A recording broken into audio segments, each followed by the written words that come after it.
Bem-vindo ao Portuguese with Leo e a mais um vídeo de comparação de línguas. This is a bilingual video, so if you're an English speaker and you don't understand Portuguese yet, just turn on the captions in the bottom right-hand corner of the screen. E se fores um falante de português que não percebe inglês, ativa as legendas em português no canto inferior direito. Se fores novo ou nova por aqui, o meu nome é Leonardo e neste canal ensino o português de Portugal. Yep, and I was about as imaginative as you with the name of my channel. My name is Greg, and my YouTube channel is English with Greg, where I teach British English to help my students speak English clearly and understand easily. Eu sou português, o Greg é inglês e no vídeo de hoje vamos fazer uma comparação entre as nossas línguas. Our goal is to make this video the ultimate resource for anyone who speaks English and is learning Portuguese.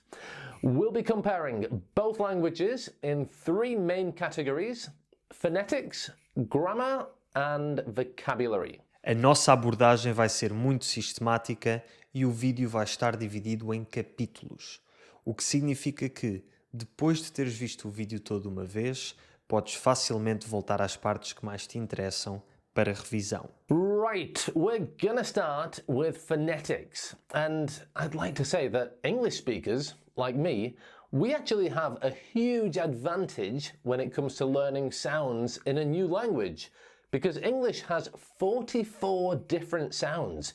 It's one of the richest and most complex languages in the world when we're talking about phonetics. Exatamente. O inglês é uma língua muito rica em sons, o que significa que quase todos os sons do português europeu também existem em inglês. O grande problema dos falantes de inglês, e o motivo pelo qual eles normalmente têm um sotaque tão forte a falar português, não é eles não saberem pronunciar os sons, mas sim eles não saberem quais os sons que devem pronunciar. The thing is that the same sound is represented by different letters in the two languages. So people will pronounce a Portuguese word following English spelling rules instead of Portuguese spelling rules. Exato. Por exemplo, a palavra inglesa late soa quase exatamente igual à palavra portuguesa leite. Ou seja, os sons E e EI são muito parecidos, mas escrevem-se de forma diferente em cada língua. Já a palavra portuguesa lata escreve-se quase da mesma forma que leite, mas a pronúncia é diferente.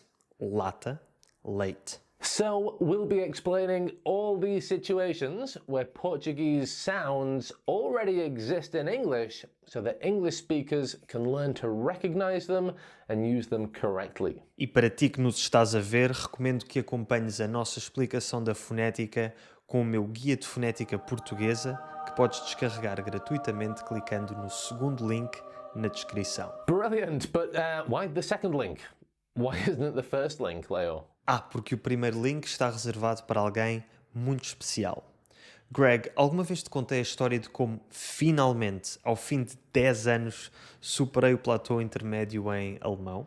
I don't think now is the best time. I mean, people are waiting for us to compare English and Portuguese. Vai ser muito rápido, juro. Basicamente, depois de muitos anos a evoluir e a regredir no alemão, cheguei à conclusão de que tinha de usar a língua com mais frequência. Comecei a ouvir podcasts para nível intermédio e isso ajudou-me a melhorar a minha compreensão. Mas houve uma decisão que tomei que foi a grande responsável por melhorar a minha capacidade de falar a língua. Consegues adivinhar qual foi? Okay. Well, you said you made a decision to speak the language regularly, so did you find a tutor on italki? Exatamente. Há cerca de um ano comecei a ter aulas de alemão regularmente no italki, com mais do que um tutor, e o meu nível na língua melhorou exponencialmente. Oh, more than one tutor? Oh, wow. And how did you find your tutors? Para escolheres o teu tutor ideal da língua que quiseres aprender, por exemplo, tutores de português para os que nos estão a ver, só tens de definir os parâmetros de pesquisa, ver os vídeos de apresentação dos tutores e marcar uma aula experimental a um preço reduzido. Eu recomendo marcares aulas com mais do que um tutor para teres mais do que uma opção e para te habituares a conversar com pessoas diferentes com pronúncias diferentes. And since most people watching this video are probably English speakers learning Portuguese, I assume you'd recommend italki for them to get some practice, right? Nem mais. E no italki até consegues filtrar de acordo com as línguas que o tutor fala. Ou seja, se fores um falante de inglês que quer aprender português, podes escolher um professor nativo de português que também fale inglês. Portanto, se estiveres a aprender português, inglês, alemão ou qualquer outra língua, inscreve-te grátis no italki seguindo o primeiro link na descrição. Ao usares este link, vais estar a apoiar o meu canal e vais ainda usufruir de 5€ de desconto na tua primeira aula, se esta custar pelo menos 10€. All right, clear, concise, relevant. Great way to introduce your sponsor, Leo. I even took some notes. Obrigado. Okay, so let's compare Portuguese and English phonetics. E começamos com as vogais. Existem 9 vogais orais no português europeu. A, E, I, O, U. Embora possam parecer impronunciáveis à primeira vista, a maior parte delas já existe em inglês. You're right, in English we do have these vowels, but they're almost always long, like the oo in the word flute, or part of a diphthong, like the I in the word life. Exatamente. Das 9 vogais orais portuguesas, 4 já existem em inglês, mas são mais longas. 3 existem em inglês, mas formam parte de ditongos, e há só 2 que não existem em inglês, mas vamos aprender. Começando pelas 4 que já existem em inglês, são o E, I, O e U. We have the sound in words like head, the E sound in words like he or she, and the O sound in words like spot and yacht. Ou então as palavras daughter e law, para quem fala inglês americano. And the oo sound in words like flute and you. E para pronunciar estes sons da forma portuguesa, basta pronunciá-los como um só som curto. Não é u, mas sim u, como em tu. Quanto aos 3 sons que existem em ditongos em inglês, são o A, E e O. We have the A sound in the I diphthong, like in life. The E sound in the A diphthong, like face. And the O sound in the O diphthong, like go. E para pronunciar estes sons da forma portuguesa, basta pronunciar o primeiro som do ditongo. Não é A, como em face, mas sim E, como em fez. E finalmente, as 2 vogais portuguesas que não existem em inglês são o som A da letra A e I da letra E. Well, that first one sounds a lot like the schwa sound, which is the most common sound in English. And we use this sound all the time for unstressed vowels, like in the word the. Exatamente. O som português A e o som inglês A são tão parecidos que o meu conselho para os falantes de inglês é usarem o schwa nas situações em que nós temos o som A. Mas para aqueles que querem distinguir os 2 sons, o schwa é um pouco mais fechado e o som A é um pouco mais aberto. A. And that leaves us with the only sound that is completely foreign to us English speakers, which sounded something like Sim, este som não existe em inglês, mas também está relacionado com o schwa. Partindo do schwa, basta fecharmos um pouco mais a boca. Ou então partimos do som I e andamos para trás com o corpo da língua. I. I think I've got it. Okay, so that's everything we need to know about the vowels, right? Não exatamente. Em português, para além destas 9 vogais orais, temos ainda 5 vogais nasais, an, in, on, bem como 10 ditongos orais e 4 ditongos nasais. Mas agora que já sabemos as 9 vogais orais, o resto fica fácil. Em relação aos ditongos, estes não são mais do que a combinação de 2 vogais e a segunda vogal é sempre um I ou um U. Por exemplo, A mais I faz o som ai. A mais U faz o som au. E quando combinamos duas vogais nasais, temos os ditongos nasais, como ão e em. No guia de fonética estão explicados todos os ditongos e quais as combinações de vogais que os formam. Okay, so it's a bit like maths. The vowel sounds are the building blocks. Put them together and you get diphthongs. I guess we still need to learn how to pronounce the nasal vowels, though. Exatamente. As 5 vogais nasais são a versão nasal das vogais A, E, I, O, U.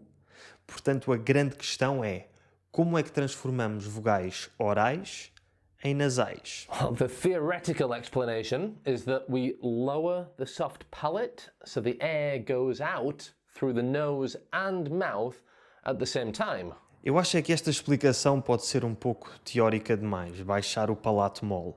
Por isso vou ensinar um truque um pouco mais simples para os falantes de inglês. Pegamos na palavra cantar, sing, e aguentamos o último som, sing. Agora basta substituirmos o som E de sing pelas vogais portuguesas que nasalizam A, E, I, O e U. Vou demonstrar com a vogal I. Se em vez de dizer sing, dissermos sing, obtemos o som in e estamos a dizer uma das palavras portuguesas mais importantes e mais frequentes, a palavra sim. Basta substituir a vogal E da palavra inglesa sing por estas 5 vogais e obtemos as 5 vogais nasais portuguesas. Sang, sing, sim, som, sum. A, E, I, O, U. Okay, Leo, so we've taught English speakers how to pronounce every vowel sound in Portuguese. However, phonetics goes hand in hand with spelling, and while English spelling is, at best, ridiculous, Portuguese spelling is also fairly tricky. In Portuguese, you have 5 vowel letters, but 9 vowel sounds and 5 nasal sounds. So how can I know how to pronounce the letter E? I mean, is it E, U? And how do I know how to pronounce the letter O? Is it O, U? Pois, infelizmente, para explicar tudo isso como deve ser, teríamos de ficar aqui algumas horas.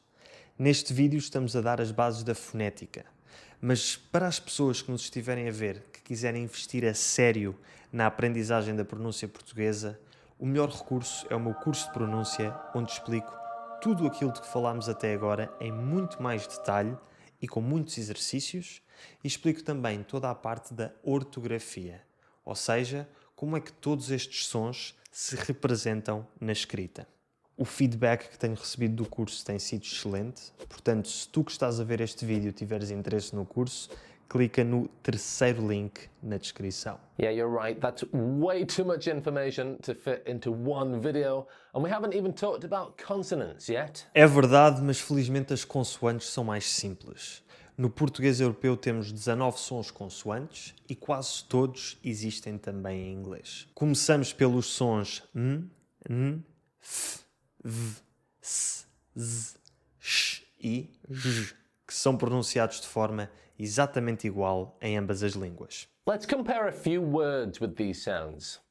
Massage, Massagem, phase, fase, Vienna, Viena, sushi. sushi. Aqui os falantes nativos de inglês têm a ter cuidado com uma coisa. No português de Portugal não existem os sons ch e j. Por isso palavras como chance e just não se dizem chance nem justo, mas sim chance e justo. Depois temos os sons que em inglês são conhecidos como plosive consonants. P, B, T, D, K e G. Aqui os falantes de inglês têm de os pronunciar de forma mais suave para evitar falar com este sotaque muito forte. Let's compare some more words to be able to tell the difference. Pass, Passe, bomb, bomba, total, total, dedicate, dedicar, camp, campo, goal. golo. E falta-nos só falar de 5 sons que são aqueles que trazem mais dificuldade. Os 2 sons da letra R, o som da letra L e os sons representados por NH e LH. Começando pela letra R, esta em português faz dois sons.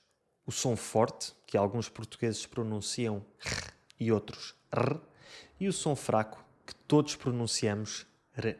And the rules are like in Spanish, right? The strong R is used in the beginning of words or in the middle of the word when you have a double R, an LR, an NR, or an SR. And in all the other situations, you use the weak R. Exatamente. O R forte é um som que não existe em inglês e que, portanto, tem de ser treinado. Mas o R fraco é o som que existe em inglês, mas a maior parte dos falantes de inglês pronuncia mal. Because it's spelled differently in English? Isso mesmo. O nosso som R corresponde ao flap T inglês, ou seja, os sons que as letras T e D fazem em palavras como daddy e better. And while that sound is more common in American English, we also have it in British English in some word connections, like, for example, got it. Got it. Outra coisa que é mais comum no inglês americano é a pronúncia do L igual à portuguesa. O L português é aquilo a que se chama dark L e pronuncia-se sempre L, o que é muito mais comum no inglês americano. Um americano diria like e land, enquanto que um britânico diria like e land. That's where us Northerners, I'm from the north of England, and that's where we have an advantage when it comes to learning Portuguese pronunciation because our L's are also a little bit darker. I say like and land. Ótimo! E com isto só nos restam dois sons. O som NH, que se escreve sempre NH, e o som LH, que se escreve sempre LH. E tal como o R forte, estes sons não existem em inglês, por isso é mesmo preciso praticá-los. NH, LH. Okay, let's have a look now at the grammar. And here, I feel like us English speakers have less of an advantage because our grammar is much simpler than Portuguese. Sim, é verdade. E além disso, há menos pontos de comparação. Aquilo que eu proponho fazermos é falar sobre os pontos mais importantes da gramática portuguesa e em que é que diferem da inglesa. E para ti que nos estás a ver, recomendo que faças o download do meu Guia de Gramática Portuguesa, que é o quarto link na descrição. O Guia de Gramática está escrito em português e em inglês e fala sobre todos os aspectos essenciais da gramática portuguesa de forma concisa e aplicada às conversas do dia a dia. E é grátis, tal como é grátis pôr um gosto neste vídeo se estiveres a gostar. So let's start with something that always confuses English speakers. How do we know when words are masculine or feminine? Fácil. A regra principal é que, na maior parte dos casos, as palavras que acabam em A são femininas e as que acabam em O são masculinas. Por exemplo, a pulseira e o relógio. Mas isto não se aplica a todas as palavras. Existem outras regras específicas. As palavras que terminam em A, oma, ema, rama e or são sempre masculinas. Por exemplo, o sofá, o idioma, o sistema, o programa, o amor. As exceções são a dor, a cor e a flor. E as que terminam em agem, ad, isi e são sempre femininas. Por exemplo, a viagem, a cidade, a superfície e a emoção. Aqui a exceção é o coração. What about words ending in ante or ente? Essas podem ser masculinas ou femininas, mas normalmente as que acabam em ente são femininas. A mente, a gente, etc. Okay, so that's gender, and to make a word plural, you just add an S, like in English, right? Exatamente. Nas palavras que acabam em vogal, adicionamos um S. E nas que acabam em consoante, adicionamos ES. No entanto, se a consoante final for um M, substituímos essa letra por NS. E se for um L, substituímos por IS. Okay, for example... Por exemplo, o tempo, os tempos, a vez, as vezes, o homem, os homens, o final, os finais. E existem ainda as palavras acabadas em ão, que na maior parte dos casos mudam para ões no plural. A direção, as direções. So Portuguese has two genders, masculine and feminine, and two numbers, singular and plural. Exato, e isso também se verifica nos nossos artigos. Temos 4 artigos definidos e 4 artigos indefinidos, que representam as 4 possíveis combinações de masculino e feminino e singular e plural. So our definite article, the, would be O, a, os, as. and our indefinite article, or un, would be. Uma, uns, umas. And what about prepositions? As preposições são muito difíceis de traduzir, por isso vou só falar sobre as 4 preposições que se contraem com os artigos definidos. Aquilo que em inglês seria to the, of the, in the ou by the, em português é uma só palavra que muda de acordo com o género e o número do artigo definido. To the pode ser ao, a, aos, às. Of the pode ser do, da, dos, das. In, on ou at the pode ser no, na, nos ou nas.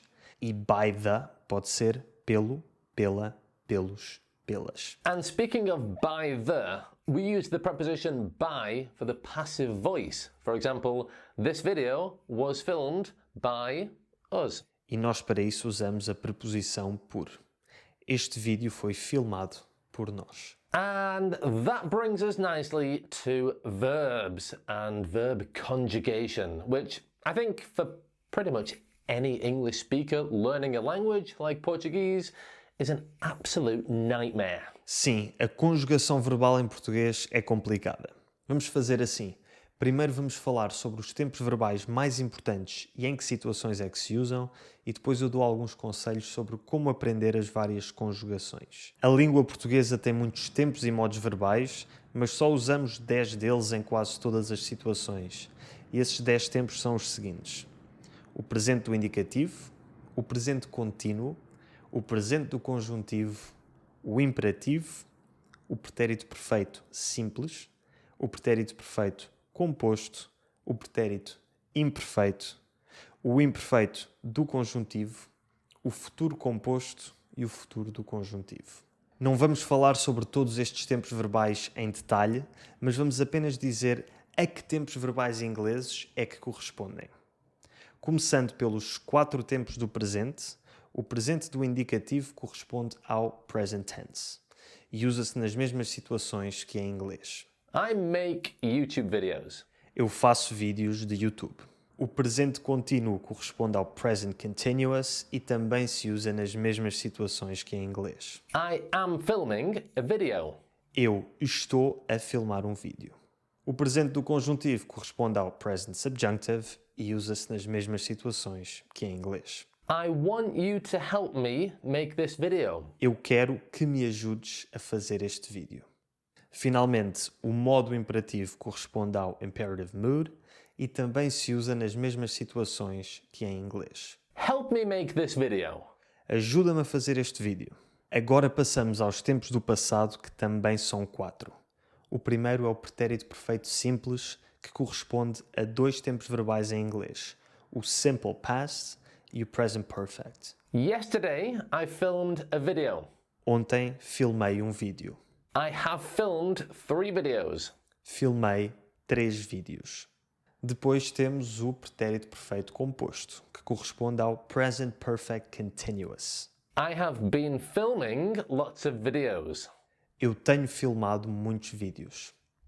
Aqui é preciso ter cuidado. Muitos falantes de inglês cometem o erro de achar que este tempo verbal corresponde ao present perfect e por isso traduzem frases do género I have done como eu tenho feito. Isto está errado. I have done em português é eu fiz e I have been doing é que é eu tenho feito. O nosso próximo tempo do passado é o pretérito imperfeito, que se usa para falar de coisas que aconteciam no passado de forma contínua ou recorrente, bem como de estados constantes no passado. Em inglês normalmente corresponde ao past simple em frases com used to ou would. I used to film lots of videos as a kid, or I would film lots of videos as a kid. Eu filmava muitos vídeos quando era miúdo. Finalmente temos o imperfeito do conjuntivo, o nosso último tempo do passado, que é aquilo que em inglês seria o past subjunctive e que se usa em frases com estrutura se isto, então aquilo. If I could, I would film more videos. Se eu pudesse, filmaria mais vídeos. Nestas frases, a oração em que em inglês usamos o would, em português faz-se com o condicional. I would film more videos. Eu filmaria mais vídeos. Passando agora aos tempos do futuro, raramente conjugamos verbos no futuro simples. Em vez disso, usamos o futuro composto, que se forma com o verbo ir, mais o verbo da ação no infinitivo. Tomorrow I'll be filming a video, or tomorrow I'm going to film a video. Amanhã vou filmar um vídeo. E o nosso último tempo é o futuro do conjuntivo. Este tempo é outro que se usa em frases com a estrutura se isto, então aquilo, mas aplicado a coisas no futuro. If I have time, I'll film a video tomorrow. Se eu tiver tempo, vou filmar um vídeo amanhã. E finalmente, para finalizar a gramática, quero só dizer que a formação de advérbios segue uma lógica semelhante em português e em inglês. In English, we usually take the adjective and add ly to the end of it. For example, the adjective slow becomes the adverb slowly. E em português, pegamos no adjetivo na sua forma feminina e adicionamos mente para formar o advérbio. Lento, lenta, lentamente. That means that English adverbs that come from Latin are probably very similar to their Portuguese counterparts, ending in ly in English and mente in Portuguese, right? Exatamente. Exactly. Precisamente. Precisely. Logicamente. Logically. Obviamente. Obviously. E já que estamos a comparar palavras parecidas, acho que podemos passar para a parte final deste vídeo. Vocabulário. Qual é a forma mais eficaz de aprender vocabulário português para quem já fala inglês? Well, being a Germanic language, English is obviously more different from Portuguese than other Romance languages like Spanish or Italian. However, English is actually the non-Romance language with the most Latin influence. E é precisamente essa influência do latim que vai ajudar os falantes de inglês a aprender palavras portuguesas. Já falámos sobre a relação entre as palavras que acabam em li em inglês com as que acabam em mente em português. Agora vamos ver outras situações em que podemos transformar palavras inglesas em portuguesas. And we start with the English words that end in shun. Que em português acabam em são. Aqui muitas palavras inglesas têm um C ou um P antes de shun, mas em português não temos essas consoantes. Action. Ação, Direction. direção, Exception. exceção. Then there are the words that end in jun. Que em português normalmente acabam em zão. Vision. Visão, Confusion. confusão, Conclusion. conclusão. Then there are the words that end in able or ibble. Que em português normalmente acabam em ável ou ível. Probable. Provável, Possible. possível. And what about words ending in itty? Essas em português costumam acabar em ad. City. Cidade, Ability. habilidade, Activity. atividade. And finally, words that end uri. Em português costumam acabar em ário. Diary. Diário, Salary. salário, Adversary. adversário. Now, a comparison between English and Portuguese vocabulary would not be complete without a little word on false friends. Sim, as palavras que são parecidas, mas que têm significados diferentes. So if I arrive at an event and I want to tell someone that I'm very excited to be there and that I'd like to introduce myself, Pois, nessa situação não podes usar nem a palavra excitado, nem a palavra introduzir. A palavra portuguesa excitado significa horny e a palavra introduzir significa to put inside. okay, so I could be misinterpreted. Muito. A forma correta seria: estou entusiasmado por estar aqui e gostaria de me apresentar. Se disseres que estás excitado e que te queres introduzir, poderás ofender as pessoas mais sensíveis. Wait, I could offend people who are more sensible? That doesn't make sense. What do you mean? Não, sensível significa sensitive. Sensible diz-se sensato. Ah, yeah, another false friend. Sim, mais um. E outro falso amigo que também é engraçado é a palavra constipado. Oh, I don't know what that means. That's when you can't... Não. Isso é estar obstipado ou ter prisão de ventre. Estar constipado significa to have a cold. Ah, yeah, that's not what I was thinking. So when you have a cold, yeah, when you need tissues to blow your nose. Que nós dizemos lenços, mas também temos a palavra tecido. Which means fabric. Mas que não devemos confundir com a palavra fábrica. Because that one means factory.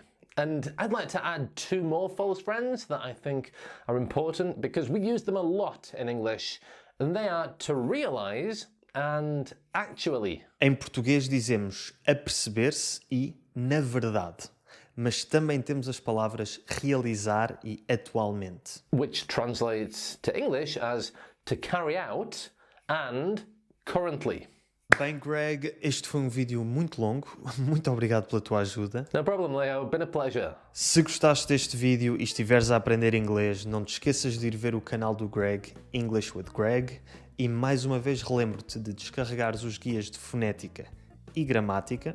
Relembro-te de aproveitares o desconto no italki e, se quiseres investir a sério na tua pronúncia portuguesa, vai dar uma olhadela ao meu curso de pronúncia. Obrigado por teres visto até ao fim, obrigado aos meus patrons que me apoiam todos os meses e, se gostaste deste vídeo, vais adorar este aqui.